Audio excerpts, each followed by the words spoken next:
Sportsmanship, leadership, inspire, determination, excitement. Welcome to the Slide Podcast. Your hosts, Jen and Aaron, are on deck and ready to introduce the current stars of Little League Baseball.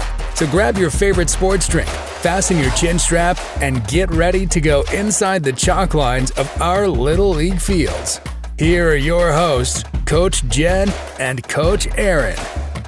All right, so welcome back to the Slide Podcast. So I am Coach Aaron, and I am joined with my co-host, Coach Jen. How are you doing, Jen? Doing good. How's everybody? Good. This is kind of early for me. So this is, we're recording on a Saturday morning. So I didn't get to sleep in this morning, but I'm excited. Aren't you? Me too. Yeah, I'm excited. Well, very Good to cool. catch up with everybody and give a couple of updates to all those listeners. Yeah. So just a couple little things before we introduce our guest for this episode. So I know we've talked a few episodes around our D2 6U Isaacs infield team that we had on episode 2. Yep. And last episode, we let everyone know that they were headed to the state championships for 6U. And after finishing up, I think 5 or 6 games last weekend, they went undefeated, and they are now our South Carolina state championships for the Dixie Youth. I guess it's just Dixie Youth Association, I think that is. Don't you Joel, have you may have to clean that one up. The claps on the recorder? Can you do that? I do, but I don't have it set up that way for my... But we can all do an applause there. Yay! Hey, good job, guys. So the infield that we had on episode 2, they're a part of an all-star team now. And that all-star team started their tournament play a few weeks back, went right through all of their competition, and ended up in the state finals and won the state championship. So pretty awesome to see those 5-6-year-olds holding some medals and coming in first place. So awesome job to those guys. And we may hear from those guys again soon. So look forward to what potential shows can come from that championship victory. So if anybody follows us on Facebook and can find D2 Youth Sports, I believe there's been multiple pictures and videos shared from the friends and family of those guys. And it's pretty amazing to watch some of the pictures that I saw from the weekend. One of the parents, I believe it's Cassie Masker, she takes some great action shots. Yeah. So some of those are just like the 6-year-olds backhanding the ball and like mid-slide. It's gorgeous. I loved it. Well, one of the best pictures is like once they won, you see like the team start to run together at the mound, and you see dads coming in and grabbing their sons. And like, I mean, that's what makes Little League so special. Yeah, you see those moments in those kids' faces where they're so surprised that they won. So an amazing experience, I know, for those guys. And maybe we'll have them on soon to talk about it. So Jen and I, we've talked this week. So I took my son to Coach Ball Games summer camp that came through Asheville, North Carolina.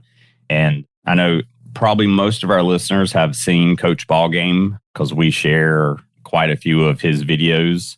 And as you guys have probably heard, my son plays ball, but he also deals with a lot of like frustration, and he deals with a lot of anxiety when it comes to playing Little League because he expects to be perfect at everything. And if it doesn't come that easy, he gets frustrated. And after coming through that 3-day camp, I got a completely different kid at home.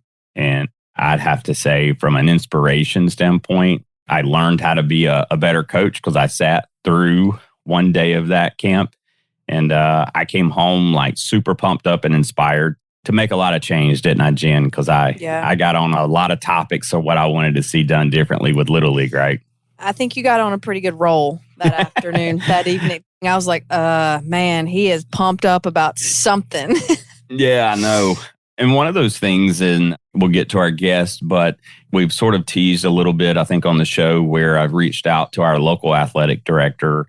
And I'm trying to get a meeting set up around setting up a mentorship program for our young athletes with our high school athletes. Because we see so many different things that are going on in the world today. And it's obviously mostly negative what we hear about on the news when it comes to school-related things. And I would love to be able to help young kids that are maybe struggling with confidence, struggling with communication, give them a mentor, someone that's playing maybe high school ball or high school softball, and someone to really partner with, talk to, that's not necessarily mom and dad, and giving them an avenue to really express themselves. So hopefully, if some of those members are listening to this recording, I'll get a response back. If not, I guess I'll just start having to raise my voice a little bit louder, Jen. So I apologize ahead of time. We may have to take it into our own hands is kind of what I'm feeling like.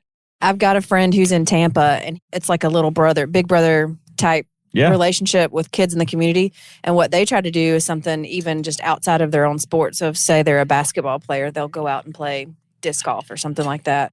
Just get them outside of their comfort zone and help them to expound on their Well, if you think about the technology and the things that kids love these days, and it's the Instagram, the Facebook. I don't think kids use Facebook at all. But that's for our that's our generation. But the Instagram and Twitter for like the middle to high school, college level, I've started to realize who plays in which sandbox. But even if it's something to where we can just maybe connect kids and athletes throughout the country and give them a mentor or someone that's maybe not in their same town. I mean, there's a lot of possibilities, and hopefully we can get something set up relatively soon. So, well, without further delay, this sort of ties perfectly into our guest this morning. And I'd like to introduce everyone to Justin Sherman from JustinTime Baseball out of New York. How you doing, Justin?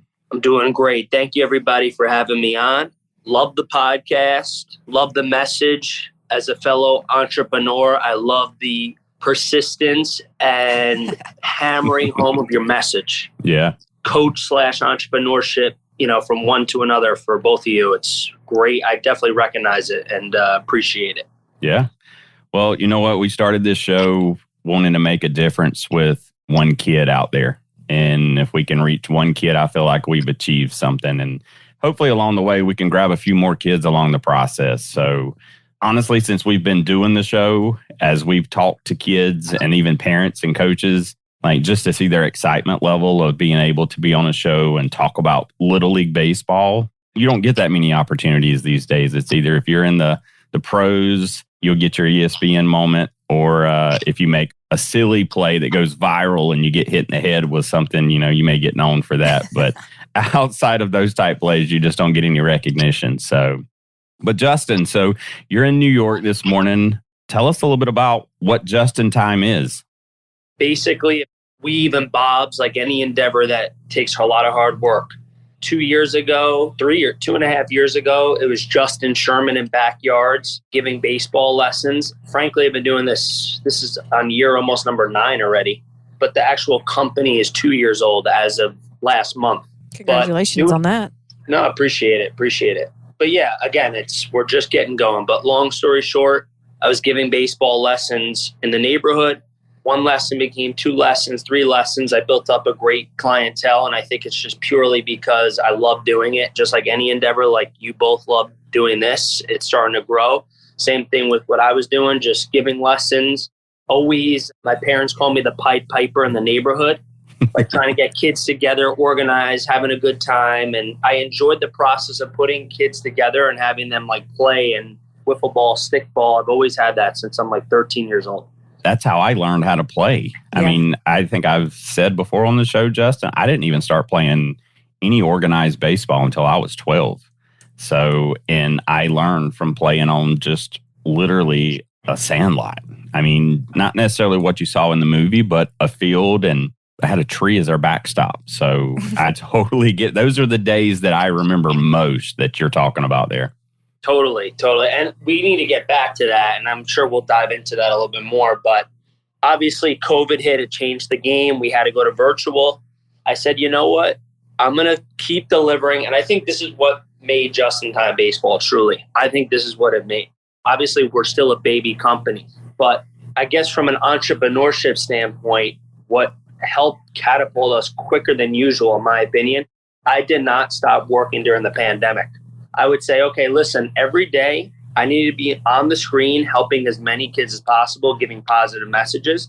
I started a baseball/PE class. I was doing bowling classes with empty water bottles and rolled up pairs of socks. Wow. We made the news. It caught on like wildfire. I was doing baseball, like frankly, just taking dry swings in a living room. The class took off and I started getting kids from Colorado, Florida, Chicago. It was great. And the whole motto was stay busy, don't get complacent. Keep trying to get in front of as many kids as possible, keeping a positive message. Every day we'd end with a positive message. And then, obviously the Zoom played out, and it really can. There's nothing like being in person. Right. I mean, that could be a whole debate, but I think there's just nothing like being in person. So a mother invited me to a backyard. I promise there's an end game to this story. Mother invited me. She's like, listen, I have a group of kids. We'll wear masks. It's a little different in New York than South Carolina, right, Coach? That's right, yeah. Coaches. So it's a little bit different. They're a little stricter up here. They're like, listen, come to our backyard, put on masks. Let's be social distance for whatever that's worth. And it just basically, I would do these groups in backyards. The parents would put the groups together. It's all like 4, 5, 6, 7-year-olds. And I said, you know what? This is an age bracket that's really a forgotten age, 4, 5, 6, 7-year-olds. I agree. And obviously and above, like we work with other kids too, but like 4, 5, 6, 7, we really I found that's a niche and a need for the game. One group became 2 groups, 3 groups, 4 groups. And I'm like, listen, this is not just Justin Sherman anymore. This is a company. So this is kind of where I thought of the name JustinTime. We came in just in time to help your kids. And that's perfect. Of course, right? And now, 2 years later, we're in 9 to 10 different little leagues. I'm helping parent coaches across New York State. And we're dominating these rookie programs. Kind of similar to what you saw with Coach Ballgame. A little bit different. We're a different style. We have our own panache. We're really doing a great job. And our whole goal is youth development through the game of baseball. Life lessons, big picture stuff. Teaching the fundamentals the right way. We're not really about we're going to this tournament, we're going to that tournament. That's all great stuff. We're here to just prepare and be a third-party solution for little leagues and rec departments across New York State and now getting into Connecticut. Wow. So how does somebody get a relationship with JustinTime? Like if somebody's listening to this podcast and says, that's perfect for my youth league, what do they need to do? And kind of go through what a day, maybe if you spent a day with a certain rec program, what that would look like. Great question. So I'll basically reach out to these rec departments and little leagues, or they'll reach out to us and be like, listen, our parents, they need help. I know you probably talk about this subject a lot. I know you do. Our parents need help. We don't want to have quote unquote mommy, daddy ball. We want to have instructions. So we'll either reach out to them or they'll reach out to us and we'll be a third party solution. And I'll just go on the rookie program subject. So we have 9 rookie programs starting next week in New York, alone in Westchester County, just in our county. Wow. So we're coming in, we're going to do instruction. So we'll have a skill of the day. Let's say it's base running. So for 30 to 45 minutes, each kid comes in, they get a JustinTime uniform and they get a JustinTime name tag because the sweetest word in any kid's vocabulary is their name. Right. I say this to my staff. We have 15 coaches. I say, listen, we can't go into these clinics just saying, hey, you. We got to know their name, period. So we go in, they have their name tag. We'll break them up into age or experience level if we know the child. Some of these clinics, we don't even know who these kids are first time around. Right. We're growing so quick. And then we'll go in and we'll basically do a skill, whether it's base running, throwing, whatever. And then we'll do instructional gameplay. I could kind of dive more into our management skills because I think everything comes down to the management. Right. I bet you when you go to Coach Ballgame Sandlot, it's all about his management skills. And that's what we do here in New York. So I think that's what parent coaches really need the most help on. Well, it just helps their structure. As watching Coach Ballgame this past week or any other really coach that has a way of relating to a player, players need structure, they need routine, they need to know what's expected, and they need to know that they can have a good time. And I think after, you and I have spoke, it sounds like that's what you guys do, especially catering to that niche of that younger kid, in your rookie camps. I think that's crucial. Totally. You'd be surprised. Even a matter of, I talk about this with our parent coaches. I'll come in, I have the good fortune of coming in on a Zoom or in person to speak to parent coaches. That's something I've started to do more of. And it's so fun to do because let me tell you something, parent coaches are the underbelly of youth sports. We will not abolish parent coaches. We need to work in unison with them. That's the Americana way, and it's the right way, in my opinion. I don't think for 4, 5, 6, 7-year-olds, it should be parent coaches working in unison with a quote-unquote professional that does this. Right. That's what I think the strongest foundation is for little leagues. Yeah, no, structure 100%. I talk to parent coaches about like, how about just the pure, when a kid shows up to a field, how about like the idea of stretching, knowing where to put your glove? It's the same thing as a classroom. It's the same thing. I know for me as a 30-year-old, I need structure. I need to know what to do when I'm showing up to wherever. So we specialize in that. I talk about stretching. Let's talk about stretching. Yeah. A 4, 5, 6, 7-year-old does not need to really stretch their hamstrings. It's more of the routine of showing up when they get to the field. They know that's the process of being together as a team. Obviously, they have to warm up somewhat, but they don't have to go and do like 12 hours of stretching. It's the process of the routine. Right. When they show up to the field that they know, like, as a unit, that's something they do as a team. It'll become so much more important as they get older, and they do need to make sure they stretch out their legs and their arms. Correct. So I'm talking more like big picture, right?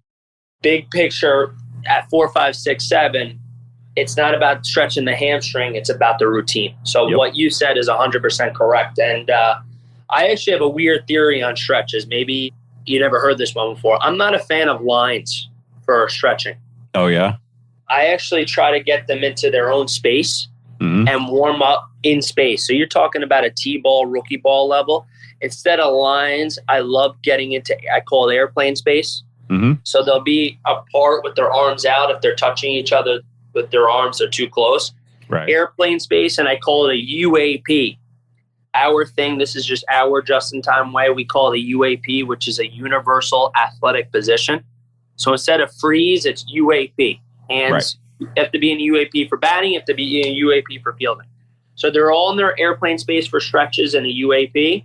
And I'll call out jogging without crashing because they're learning spatial awareness, power skipping, sprinting. I'll add in some throwing movements. Even if they don't have a ball in their hand, add in throwing movements. Yeah. That's just my way of doing it. Again, big picture, I'm rambling on here. Big picture is that's the way I do our warm-ups. Lines, what happens with a line? A lot of the times they're standing around. Yep. You got to keep them moving, got to keep them active, and then give them their space because as soon as they touch each other, then they start driving each other crazy and poking each other. And so giving them their space, they can focus. It's going to be a game after that. Yeah. That's right. Jen's a PT, so she knows a lot about just warming up and what the body needs at that age. So I've got a couple of kids that I'm training right now. So it's like a summer program to keep them in good shape, but also get them away from, softball for the most part is very linear. So you run to the base, you run to your position, you throw in a forward motion. So I'm trying to get these kids do anti-rotational things, do things in different planes to try to get them more of a well-rounded athlete. But one thing that has stood out so far about what you've said, Justin, is that getting them in the routine of things. That's something that I think I struggled with as a coach. Well, I've struggled as a coach and a parent. So first of all, I'll speak to the coach part. Like whenever I would show up to practice, it's like you said, you knew where you needed to go. You knew that your bag went on the fence. You knew you needed to go ahead and head out to the outfield to start stretching or throwing or whatever your routine was. As a parent, I've taken my son to camps before, and I'm like, this is not organized at all. The kids don't know where to go. The coaches are standing around on their phones or just talking. My son doesn't know anybody. He doesn't know what he's supposed to be doing. So that's driven me nuts before as a parent. So I think having organization to practice, organization to camp is a really, really big deal. So these kids that I'm training, they come in the door, dad drops them off, and the first thing they do when they look at me is they say, how many laps am I supposed to do?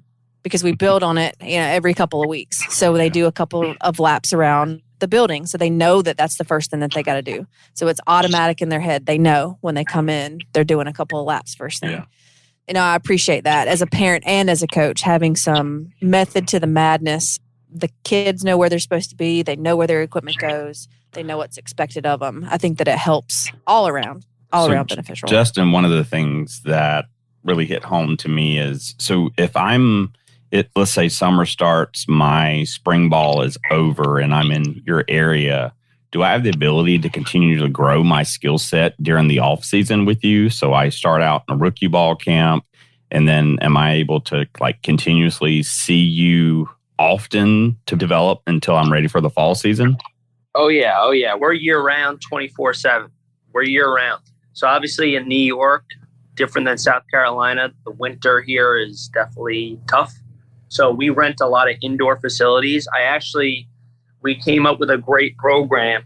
I thought of it this winter, 2021. I said, listen, I'm like, these kids ages 4, 5, 6 years old in the wintertime can't play baseball. Where are they playing baseball in New York State? Okay. We basically rented one of the biggest domes in New York State, and I created a winter rookie league for ages 4, 5, 6, and 7. It was adorable. Wow. So it was a huge dome. It was like 3 football fields, and I had 70 kids. And JustinTime Baseball would do instruction from kids from all over Westchester County and even outside of Westchester County. That's in New York. It's it's probably the biggest county in New York besides Manhattan, whatever. But basically they would come to this huge dome and we would do instruction and then instructional gameplay. So it was basically like a winter rookie league on steroids. It was phenomenal. That's awesome. And you'd have these little peanut kids walking around with a bat and a jersey down to their knees, walking around playing baseball when there's like 4 or 5 inches of snow on the ground. It was phenomenal. So to answer your question, yes, we're renting a bunch of indoor places. What we got to do eventually, maybe we'll have our own place.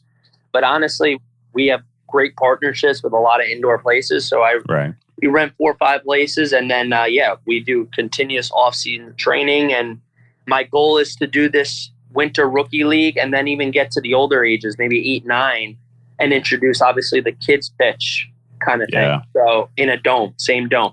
That's awesome. Dude, I've never been on a field in a dome, so that's a pretty incredible experience for the kids there. Oh, it's overwhelming. It's a little overwhelming. And I told this to the coaches. I'm like, listen, don't be surprised if the kids are not as engaged because it's overstimulating for a child. Yeah. To be in a dome that big at 4 years old, that's a big thing. Yeah. But it was amazing. Big picture, it was amazing. It really was. Well, and so I came back from coach ball game this past week, and so I hit Jen with all this stuff like I wanted to see done differently in Little League and, more specifically here in our league.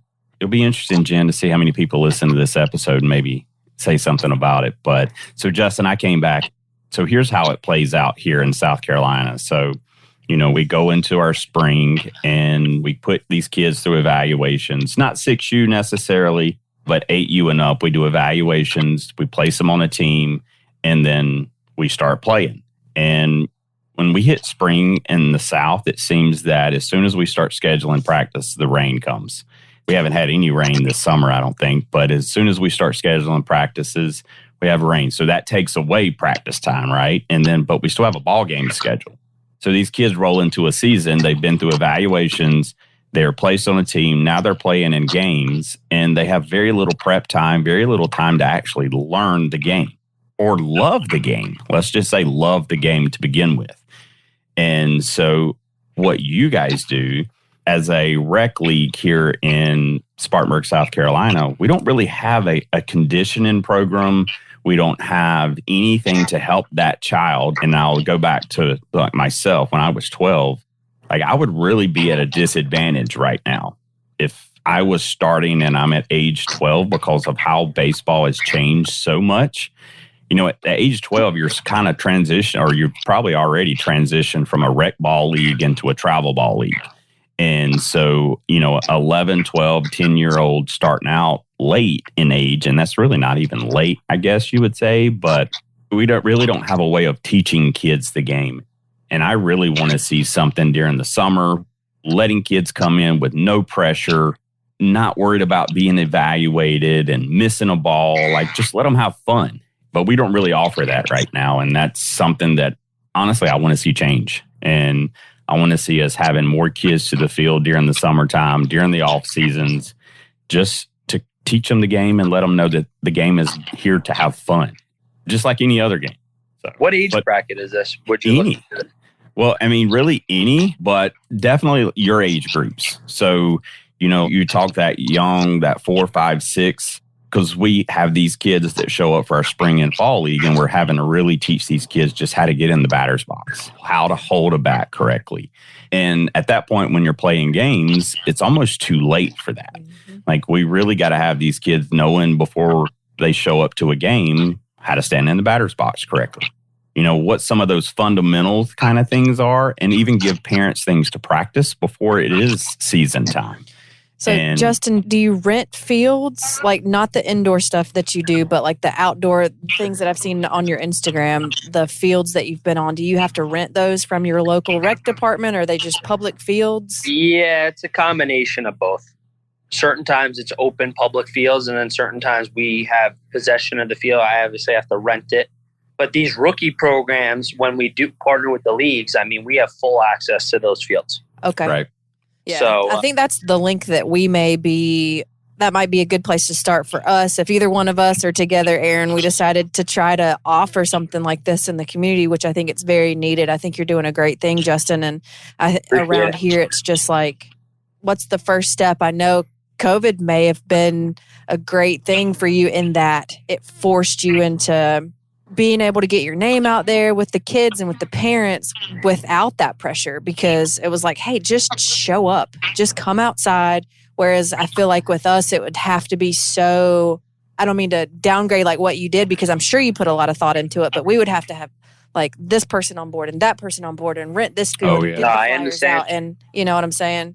It would be a big endeavor. Well, it's also working in unison. I mean, because so here's the thing. This is a whole nother subject. And I know I don't know if this is a topic you brought up, but like with these travel organizations and like professional organizations, little leagues are a little reluctant in a way because they feel like they're stealing kids away from these little leagues. And that's why I say work in unison. We need little league. Like we need little league. We need youth baseball, softball, because that is the foundation of our generation. I know that's like a big statement, but that's why I want to be like our company. I say this to anyone I meet with. I'm like, listen, we are a third-party solution. We're not here to like take it. Like we're not interested in that. We're interested in boosting your little league, boosting your rec department. And that's why I say in unison. That's why I think a lot of these little leagues are reluctant, because they have a tendency like, oh, they're going to play on this team and this team, which that's a whole nother podcast subject, meaning, this travel team, a lot of travel teams are, I say fugazi, like they're fake. Like I'm a travel team. I rolled out of bed. Someone could have got out of jail yesterday and started a travel team. It's like, where is not to say that that's a bad thing, but like, where's the moderator or buffer? So ultimately, the point I'm trying to make is if you have the intention of working in unison with these leagues and rec departments, you're going to be in a good, strong place. What would you say, because when you say working in unison, that's you're working alongside these organizations. What do you feel like is the one thing that Little League misses today that you wish you could see? You guys bring to the table that like rec leagues are missing the ball on. Okay, it's a great question. So I have a 30-second story which answers your question. Yeah. I saw a child a couple weeks ago who I haven't seen in years. I saw the mother.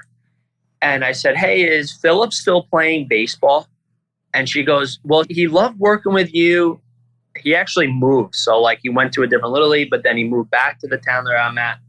He's like, yeah, he had a bad experience with this coach. You know, he was constantly yelling and he didn't like enjoy the process. To me, that is a dagger. The kid didn't love the experience. Mm-hmm. That's what's killing it. So what does that come to? It's boring.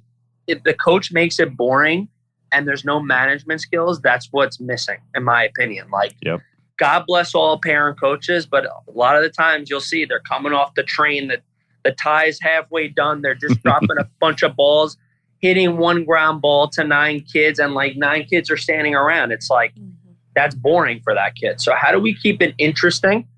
My thing is, we got to keep it more engaged. That doesn't mean changing the game. Yep. You know, a lot of people are like, oh, change the game. No, don't change the game. It just means there's management skills and tools that could keep kids more engaged that I think Little League parent coaches need. And frankly, I think that's what's missing. And just like management, it all comes down to management of the kids. So I think we need more tools to help parent coaches. I think that's a big thing. Like I go into these Little Leagues now, speak to the parent coaches, and like it's amazing how some of the simplest things I'll say to like our JustinTime coaches, how to put the ball on the tee, have not, 9 kids not standing around for a ground ball. Like that needs to be talked about because more kids will want to play baseball. They're interested. Well, That's the big thing is stay involved. Kids want to play. And well, I'm sure you saw that with Coach Ballgame, who obviously is fantastic. He's great. Actually, we've talked about maybe doing something down the road. Who knows? Awesome. But he's fantastic. But like, it's all about management. Yep. Management skills. Well, and I think that comes down to, and I even had a parent tell me this past week, is she would like to see more, coaching the coach. Exactly. Setting the coaches up to be successful. Because like what you said, it's kind of funny to hear you explain it like they're coming off the train. And I'm thinking here in South Carolina, I'm like, oh my, we're like flying into the parking lot. Like we're not getting off the train. That's so funny to hear. Yeah. I mean, for me, we're right by Manhattan. So it's like, and it's not in a negative way. I do think there should be more of that. And let me tell you something, and I know you could attest to this. I don't think that a major leaguer, not to say speaking to parents is vital, okay? Having a former major leaguer or whoever speak, but educational tools to keep the kids engaged and organized is probably more important than, okay, don't do this drill. Do this drill to not have to stop your kid, little Johnny, from dropping his shoulder. The management skills. Well, even thinking about, so I'm thinking about like what you do and how it can be used throughout the country. And do you create like a regimen? So day 1, practice 1, here's the things that we cover. Here's the drills that we cover. Day 2, here's the things that we cover. Because that way you take a format and then you're able to share it throughout the country, because that's the challenge that I see. So we have our parents, our coaches, we're flying in at the end of our work day. We're trying to get to the fields. We're in a hurry. The kids are trying to get in. And then sort of practice just gets a little chaotic at times because, like you said, management skills. And I think a challenge that a lot of coaches have is swallowing their own ego because, you have a lot of those dad ball coaches that they have the answers for everything and they don't want to listen to a different perspective. And I think that's where, like what you said, is being in unison and in partnership with other coaches so that they can learn and, improve their skill sets. Because like I said, at Coach Ball Game this week, I learned how to coach better. And I try to have every humility with everything that I do. And, we all can learn from each other. And I think there's some times where coaches get stuck in their own mind. And I know how to do this. I've done this for years. And dude, I have seen so many baseball drills over the past 2, 3, 4 months that I had never seen before that would instantly improve kids. And I know you see it. But anyway, to go back to my original question is, do you have that kind of like format laid out? So that's a great question. So I'm in the process, in whatever downtime I have, of coming up with a JustinTime curriculum. Okay. And again, this is the way I look at it. So we have a company. It's not just Justin Sherman. This is JustinTime Baseball and the method, right? So the mission statement is youth development through the game of baseball, management skills. As the owner of the company, I will give our coaches the resources. I want to leave it to their own style to coach their own way. Now, maybe I don't know if that's bad business or bad practice. I think as a coach to have the freedom, it's like in a car, there's other routes to go to a different destination. As long as you get to that destination, that's all I care about. So I have principles we need to hit. Right. Like I call it like chapters. There's chapters we got to hit. But the way we get to that destination, I leave it to them. We do have different principles that we stick by. But again, as far as like, you need to teach this drill this way every single time, I think that takes away from the coach's creativity. Exactly. And their personality. That's what separates them. Yeah. Correct. So to answer your question, I am in the process of writing some kind of curriculum. And I'd love to speak to both of you when we're done with this, because I think there's some ideas we could really come up with and I can maybe help you. But I mean, to answer your question, I'm in the process of writing some sort of curriculum. I mean, I'm just writing things down that are working, and I'd love to put it and help as many parents as possible and just any youth coach. Well, I think, I'm thinking down the road, big business for you, and Jen knows I'm a big dreamer kind of person. So there's no mountain. That's right. There's no mountain too tall for us to climb. But even like having a rec league adapt your program in, and, maybe and again, I'm thinking down the road, but you start every rec league off, you're giving those coaches a pep talk around the value that they add to the youth league and the benefits that they bring to the table. And you sort of give those coaches like that pep up speech, and you send them out to then coach, but you land those principles, you land those values that mean most to you guys, that you've seen the most impact from. And then, they go out and they somewhat operate the same way as JustinTime does in Westchester, New York. Maybe you're looking through your curriculum, taking ideas. And I think that's where some coaches fall into the pit, is maybe some didn't play baseball as long as some other coaches, and they don't have the knowledge of drills and they don't have that toolbox to pull from. And, that's why you see certain coaches start to, you got parents that request certain coaches kind of thing, because they feel more confident that they're going to prepare their kids. And having you as a resource, I think, would be critical for rec leagues. Yeah, I mean, look, it's very flattering. And it's all about helping the kids and the parents. And again, I played baseball in college. I coached in college. I really go back to the management. It all comes down to management. And even if you've never played baseball before, if you know how to manage the kids, you will give the kids a much better experience, which in turn will create that yearning. Look, some kids are just not going to want to play baseball, period, or softball, whatever. But if you could get a couple more kids to say, hey, you know what? I didn't care about baseball. I want to sign up again next season. Wow. Slam dunk. Yeah. Well, and honestly, I ever want to hear a kid that doesn't play baseball again because they didn't have a great experience with a coach. Correct. That's the worst thing. I've worked in retail and in corporate world for 20 something years. And, we've always heard the slogan is employees don't quit a company, they quit their managers. And it's the same kind of thing when it comes to baseball and youth sports, is one bad coach could ruin it for the rest of their life. And we've all seen those examples. And honestly, I think that's where Jen and I come into play, is we're trying to prevent that one kid from turning away from the game, because we talk about the effects of youth baseball, youth sports, and what that means to their life. That may be the only time they have structure. That may be their only time they Most of the time it is. Most of the time it is, Aaron.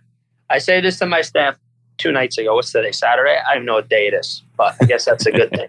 Thursday. I said Thursday, I'm like, listen, we talk about structure, organization. I don't mean to cut you off.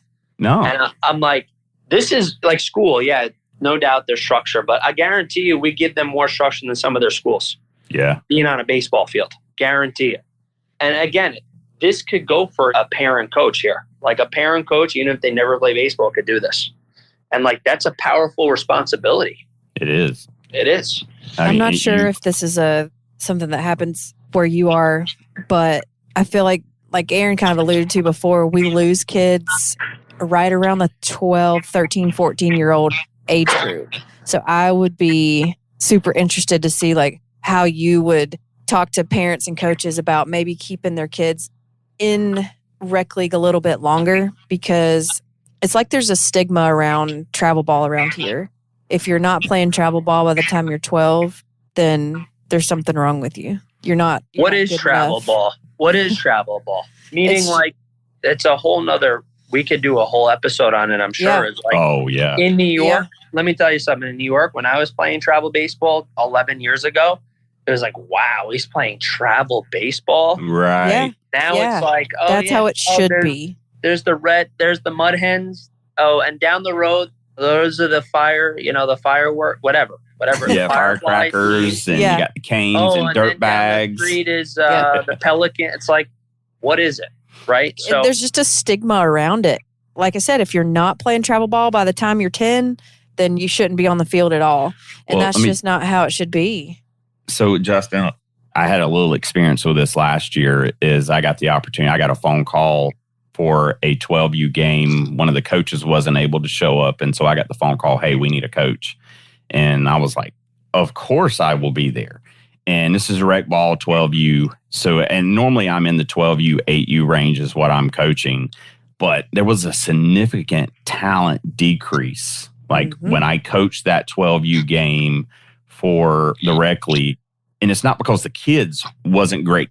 Like Jen said, in our area, you start exiting rec ball, honestly, we just had an 8U tryout this past week for travel ball for 8U. And so we're starting to try to pull these kids away. Now, granted, look, I think we would all admit there's good money in travel baseball. There's some money to be made. But I think that's what sort of taints the experience a little bit as we start worrying about driving revenue and pulling these kids so early that we don't give them time to truly develop before we start putting pressure and hammering them too much. How about practice? Yeah, that's right. We got to emphasize practice too. Yep.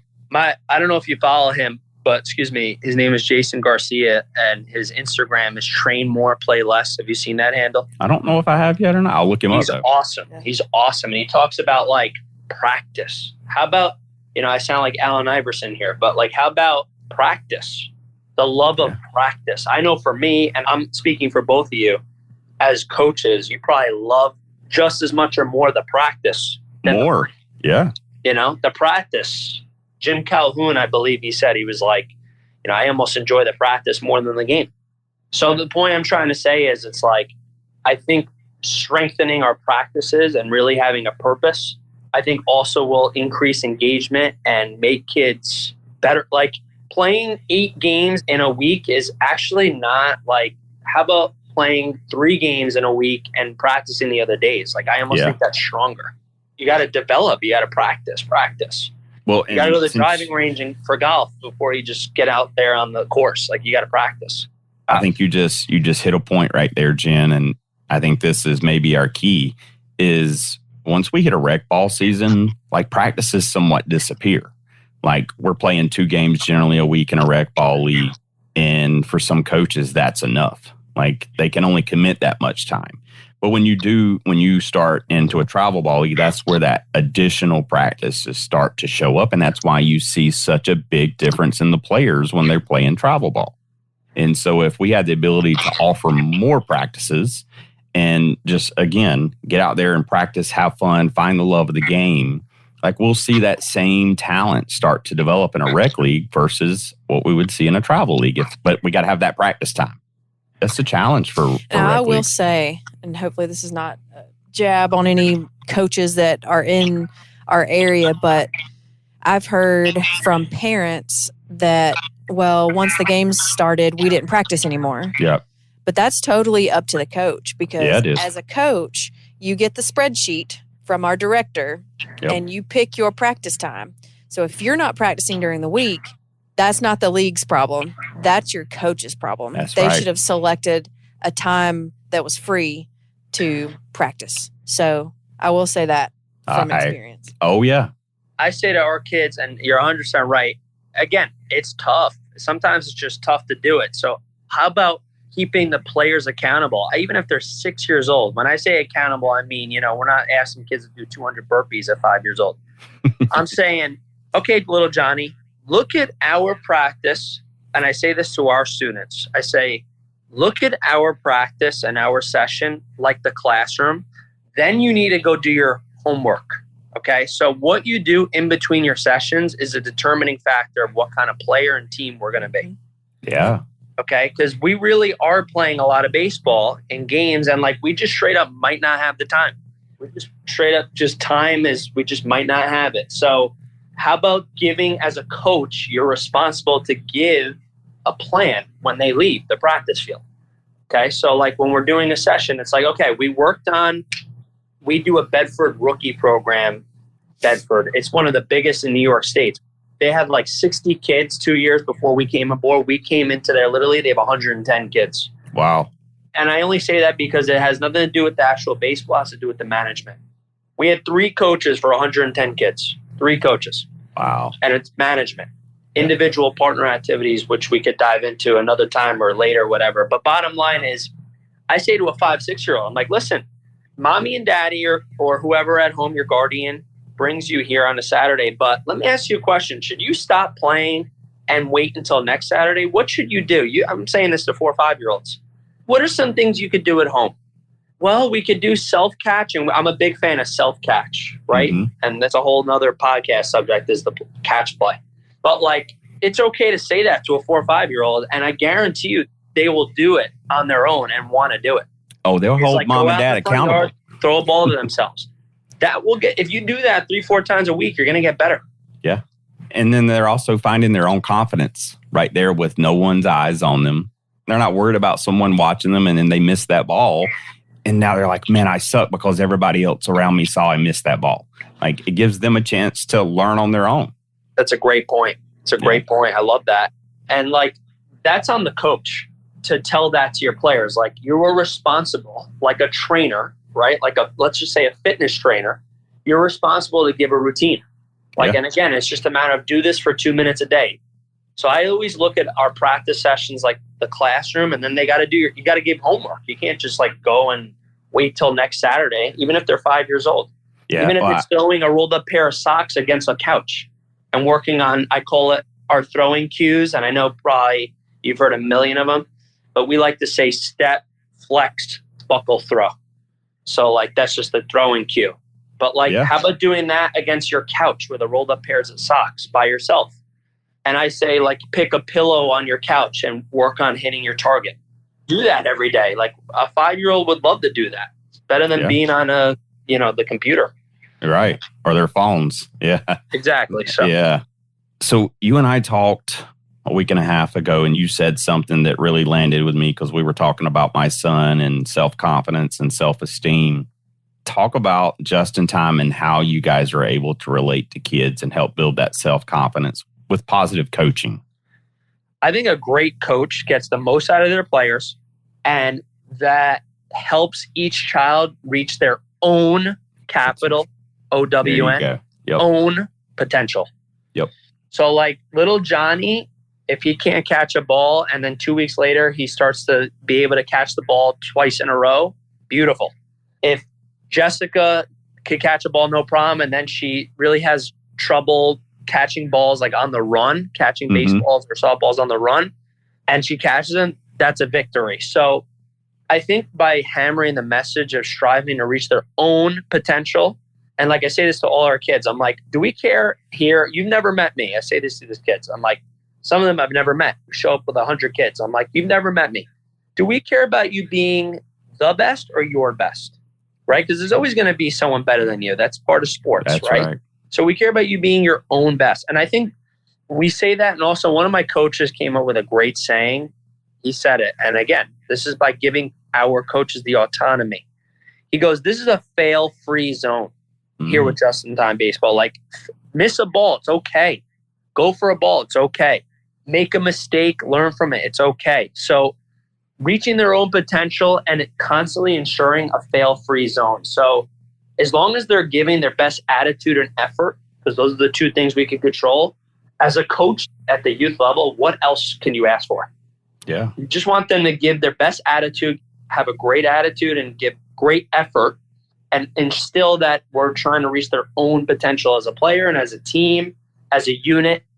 I think by hammering that message, that simple, that builds confidence. Because really the biggest thing, because baseball and softball is a lot of failure, as you both know very well. Of course. It's like just instilling like, okay, let's face it, there's going to be failure. It's okay.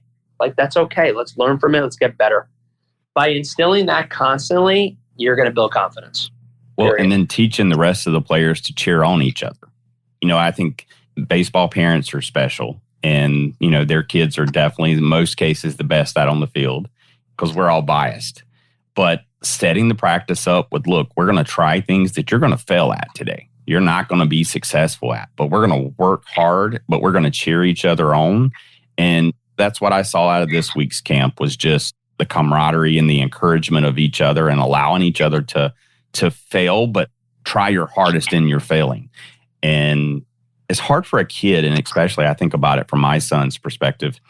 Like if I said, Jace, you're going to strike out, you're going to get out 7 times out of 10 as you get older. And you're going to be a Hall of Fame baseball player in the major leagues if you can hit and get on base successfully 3 out of 10 times. That would be very hard for him to understand because that means he's got to fail more than he's going to be successful. And letting kids know that, you know, it's going to get harder as the game progresses. And that's why failure is still okay. How about like, what is success, right? Right. I don't know. I'm sure have you listened to Steve Springer before? Yes. Okay. So I love that. Simple message, right? And what you said is so true. Like, how about I get up 10 times if I hit it hard? There you 5 go. at a time. Forget the hits, because hits is like, I can hit a little dinker and that's a hit, but I can smoke the ball to the shortstop and that's an out. Yep. So hitting the ball hard is your goal, right? And I mean, like, so even redefining success too as well will build confidence. I think that's a great point, because I think about some of our kids, and man, we got some kids that honestly, you put kids in the defense because they got a job to do. Their job is to get you out, and they're going to make some incredible plays. And I saw a play this week from a Little League a parent sent me, and the shortstop dove in the air backwards and landed a line drive that I was like, dude, that's Sports Center highlights right there from a 6-year-old. But that kid that hit the ball sharply, hard, like there's no sense of getting upset about you getting out on that play. Like, dude, you connected on that one. Be encouraged from that. So. No doubt about it. No doubt about it. I mean, it's redefining success. It's fail-free zone, fail-free. Like, you're going to miss a ball. You're going to strike out. It's like, okay, so what do we do next? How do we recover? Think about it, it's life, right? That's life. So all of our listeners, and this is where Jen and I have been shocked, is we've got listeners outside of the U.S. We've got listeners all over the U.S. So what do you want them to know about JustinTime and how you can help them, even if they're in California? Totally. Look, I would love to help as many kids and parents and just youth coaches all over the world. That's amazing. No, you guys, you're both doing it right. Believe me, I love what you're both doing.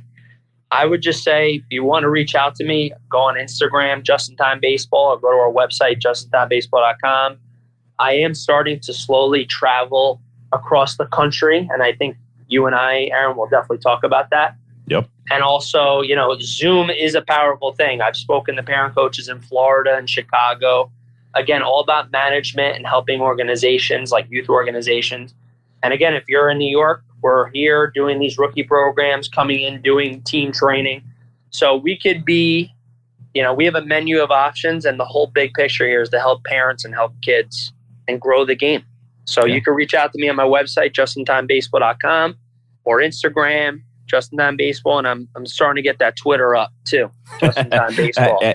Hey, you know, I've had to learn all of the social media platforms, and it's been a challenge, dude. It's been a challenge. And you know what, Twitter, so each of the social media platforms have, you know, an age group that you're appealing to. So Twitter is your older teenagers going into high school, your travel ball, and then getting into your college players. Instagram is your younger, like 10 and under. And Facebook, you're talking to parents. So it's so funny how each social media platform has its own audience. It's definitely very unique. Yeah. These are gifts. They're free gifts. And anyone, as a coach, as a business person, as a whatever, you got to use them. They're free gifts. They're free gifts to communicate. I feel like for me, and this is my thinking, and I think I heard this from a great entrepreneur. He's like, you have an obligation and a duty. If you are an expert, you have an obligation to people that follow you to communicate. Right. It's a communication tool. Yeah.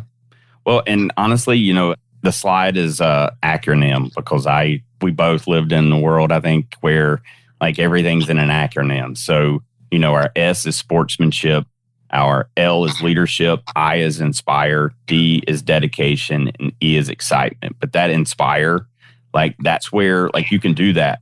You can do all of that stuff through social media, but you want to inspire people to be better people. You know, use those free tools for positive. There's so much negative going on in the social media world, and it can be used in the wrong way. But, you know, if your kid's sitting there watching it, and I'm just as guilty, I know Jen and I both can speak from experience, but kids wanting to watch videos of other kids playing video games. Yeah. Like, you know, I told my son this past week, dude, YouTube is done. Unless you're going to watch something educational to where it can help improve a life skill, like we're done watching people play Minecraft, dude.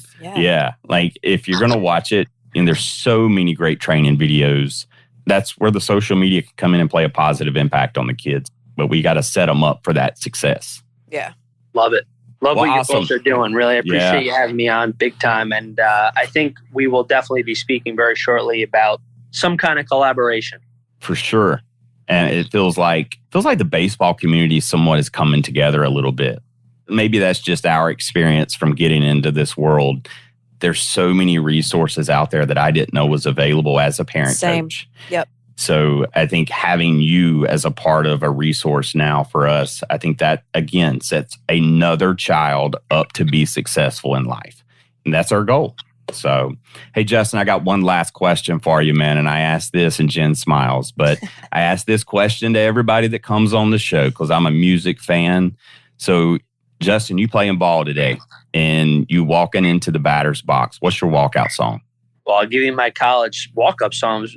I came back from an injury and I just had to play it. This is the New York. I played Return of the Mac. There you go. I took confidence to put that in there, but I mean, Return of the Mac. That's my jam. Okay. I'm all about the hip hop, so especially man. New York. That's right. So you're a Jay-Z fan, Nas? For sure. Yeah. For sure. And I'm actually starting to love country a lot, especially as a baseball person. Like country, I mean, Zach Brown band's great. Okay. But I'm a hip hop guy for sure.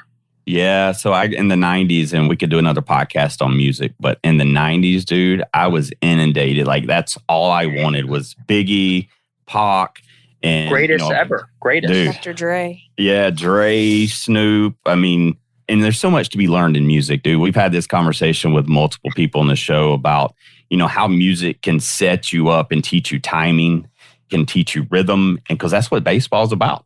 It's about timing and rhythm. Got to dance with the pitcher. That's right. You do. It's a duel, and you got to figure out who's going to come out on top. So, hey, Justin, thank you very, very much for being on the show with us. I know our listeners will go, take a look at your website and reach out to you because, there's great things that you and your company are doing for youth baseball. So I want to say on behalf of all our listeners, thank you and continue what you're doing because it's incredible. And specifically the age group that you're talking about specifically with your rookie leagues that's the forgotten child, right? And to set them on a path for the rest of their life to be successful, I think that's what we're all here to do is help improve our future. And that's with our kids. So thank you, Justin. Thank you. Thank you. Thank you for having me, Bill. Thank you very much. You're welcome. All right, guys. So we will be back with you shortly. We've got plenty more episodes to come. But until then, Jen and I will be bringing you some cool guests in the future. And until then, we'll catch you on the slide. Thanks for listening to the Slide Podcast. Make sure you subscribe so you don't miss any future episodes. In the meantime, stay connected with Coach Jen and Aaron on Instagram at The Slide Podcast Show, on Facebook at The Slide Podcast, and the Facebook private group, The SLIDE Podcast. Until next time.